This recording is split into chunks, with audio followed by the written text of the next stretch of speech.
The music was soft, romantic, almost sacred, but Daniel Brooks couldn't breathe.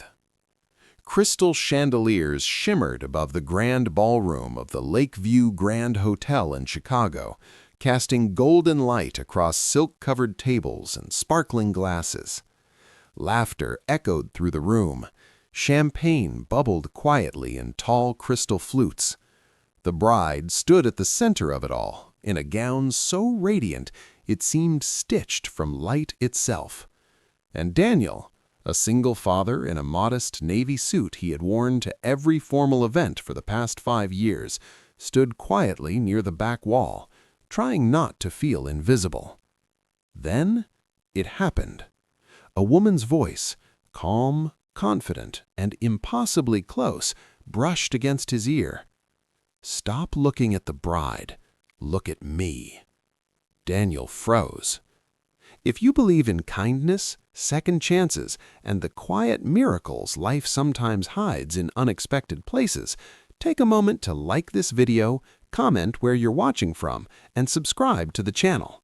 Stories like this remind us that even broken chapters can lead to beautiful endings. Daniel turned slowly. Standing beside him was Sophia Hale, CEO of Hale Dynamics, one of the fastest-growing tech companies in the Midwest. Her elegant emerald dress contrasted with the glittering ballroom, radiating quiet authority. She wasn't smiling, and she certainly wasn't joking. Her hazel eyes held something deeper than curiosity. Daniel quickly looked away, embarrassed, his gaze drifting back toward the bride. He hadn't meant to stare, but weddings had a strange way of reopening old wounds. 5 years earlier, Daniel had stood at an altar himself in a small church in Indianapolis. Back then, he believed in forever. He believed in promises. He believed that love alone could carry 2 people through anything. It hadn't. His wife, Laura, had walked away just 2 years into their marriage, leaving him with a newborn son and a mountain of medical bills after complications during childbirth. She said she felt trapped, said she wasn't ready for motherhood, said she needed to discover who she really was. Daniel never blamed her out loud, but the silence she left behind weighed heavily on him. Eventually, he moved to Chicago, searching for a better opportunity. He found work as a logistics supervisor at a mid-sized distribution company. The salary wasn't impressive, but it paid the rent for their small apartment in Aurora and covered daycare for his son, Noah. Most nights followed the same routine.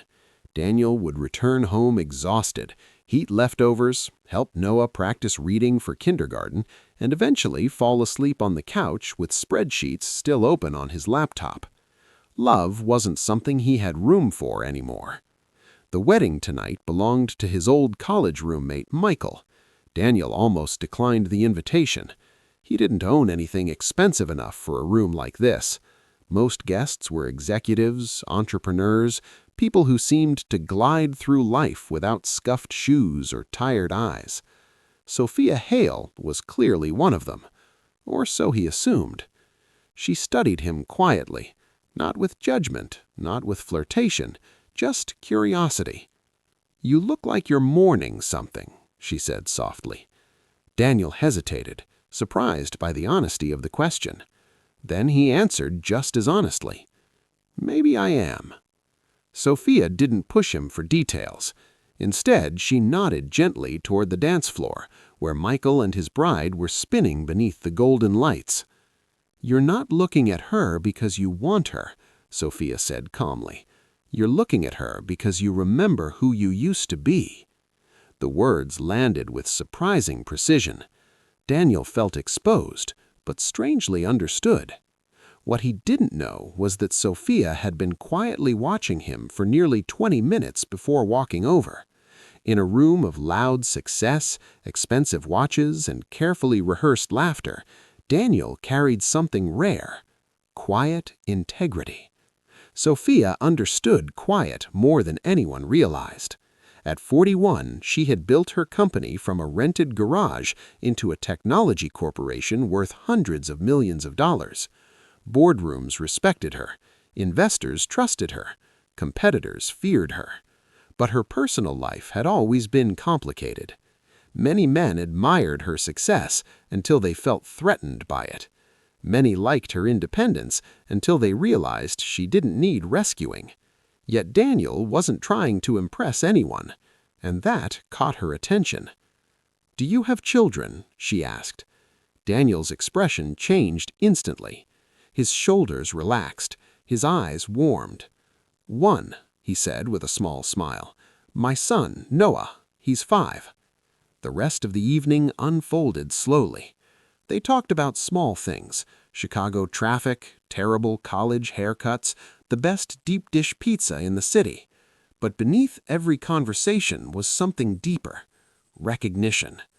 Daniel didn't treat Sophia like a powerful CEO. He treated her like a person. And Sophia didn't see him as a struggling single father. She saw a man with resilience. 3 days later, Daniel received an unexpected email. Not from Michael, from Hale Dynamics. Sophia had quietly asked her HR team to look into his professional profile after spotting his name on the wedding seating chart. What she discovered surprised even her. Daniel had redesigned several logistics systems at his company, cutting operational costs by nearly 15% over 3 years. Yet he had never been promoted, never recognized. Sophia didn't offer sympathy. She offered opportunity. A senior operations role had recently opened at Hale Dynamics, a position requiring leadership, discipline, and problem-solving under pressure. In other words, someone exactly like Daniel. When they met again in her office overlooking Lake Michigan, the atmosphere felt different, quieter, more honest. "I didn't approach you because you were staring at the bride," Sophia admitted. "I approached you because you weren't staring at yourself." Daniel didn't fully understand the sentence at first, so she explained. In rooms like that wedding reception, most people were busy networking, calculating, or trying to look important. But Daniel had simply been present. Present with his memories, present with his pain, present with his humanity. And that mattered. He accepted the job after careful thought.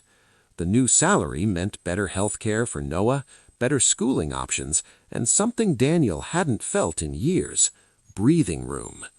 The first months were difficult. Corporate executives questioned why the CEO had personally recommended an outsider. Daniel responded the only way he knew how. He worked harder. Long nights, careful analysis, relentless preparation. Gradually, the results spoke for themselves. Systems improved. Teams stabilized. Profits rose quietly. And somewhere between quarterly meetings and Noah's school projects, something unexpected began to grow between Daniel and Sophia. It wasn't dramatic. It was subtle. One afternoon, Sophia attended Noah's elementary school art exhibition after Daniel casually mentioned it. She stood in a classroom of colorful drawings and glitter-covered rockets. Noah proudly showed her a picture labeled, "My Dad the Superhero." Sophia's eyes shimmered slightly. Daniel noticed. For the first time in years, he allowed himself to imagine a future beyond survival. Months later, during a small lakeside gathering away from corporate spotlights and luxury ballrooms, Daniel stood beneath warm string lights with Noah beside him. Friends surrounded them. The air smelled like summer and possibility. This time, he wasn't mourning who he used to be. He was grateful for who he had become. He looked at Sophia not as a CEO, not as a rescuer, but as the woman who had seen him when he felt invisible. "Thank you for telling me to look at you," Daniel whispered. Sophia smiled softly. Sometimes the biggest turning points in life don't come from chasing what we've lost. They come from someone brave enough to redirect our gaze. And sometimes all it takes to change a life is a whisper.